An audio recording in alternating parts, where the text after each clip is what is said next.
Hello, this is Chef John from foodwishes.com with minute steak with a barbecued butter sauce. I've gotten a lot of requests for minute steak recipes, which you know what? I never even considered a recipe, more of a technique. But I want to show you how I do minute steak named because it takes about a minute per side. That's it. So I like to use top sirloin for this, which looks something like this at the store. They're normally about, 8 to 10 ounces each. I'm going to trim off all the fat, and of course any fat that has meat attached to it, you're going to save for sauce. And by the way, see that piece that's just mostly fat? Save that. I'm going to show you a very cool trick. So I'm going to cut that trimmed piece in half. All right, so that's going to give me about 2 4 to 5 ounce minute steaks. So it depends on your portion control. That's either one portion, or if you want to give someone 2 of those, that would be like one big portion. Regardless of how much you're going to give each person, you have to take each piece and pound it out to about 1/4 of an inch. I like to use a Ziploc bag, or you can just use plastic wrap. And as you can see, I'm using one of those flat metal meat pounders. Any heavy flat object will work. And there you can see about 1/4 of an inch thick, or 1 pinky nail thick. Unfortunately, since I'm not king, that's not an official unit of measure. But one day, if everything goes according to plan, it will be.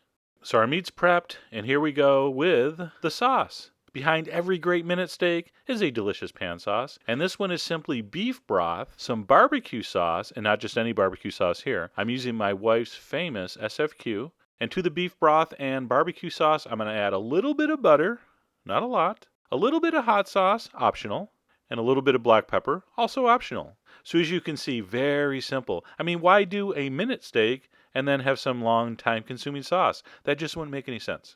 So we're going to set that aside. We are going to generously season our steaks with salt and pepper. And then we're going to take a skillet, put it on high heat.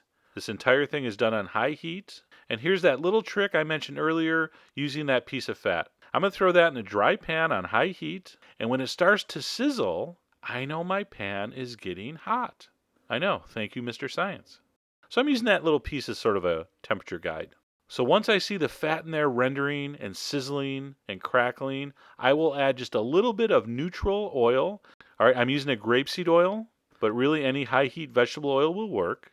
And as soon as my test piece is sizzling away like that, and I see the tiniest wisps of smoke, that pan's hot enough. I'm going to throw in my steaks, which are going to sear pretty much instantly. Now, depending on how cooked you want this, you're going to go between 30 seconds and a minute per side. Again, it's called minute steak. Traditionally, 1 minute per side for medium rare is good. Personally, I went about 45 seconds per side.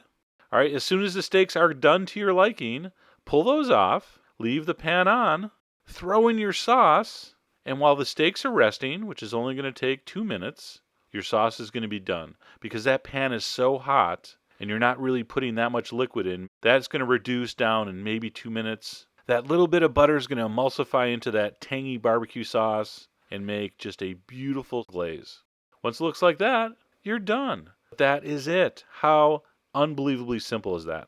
You're going to put your now rested minute steak on a warm plate. You're going to spoon over that incredibly simple but unbelievably flavorful barbecue butter sauce.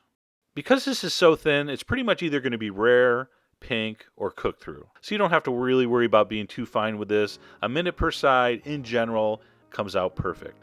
Also, because you're super smart and creative, just seeing this, you should already be thinking of 17 variations of this sauce recipe, all right? Because really, what is it? It's some stock, some flavoring, a little bit of butter, salt and pepper, okay?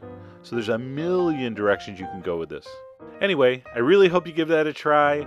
All the ingredient amounts will be on the site as usual, including information about the SFQ sauce. And as always, enjoy.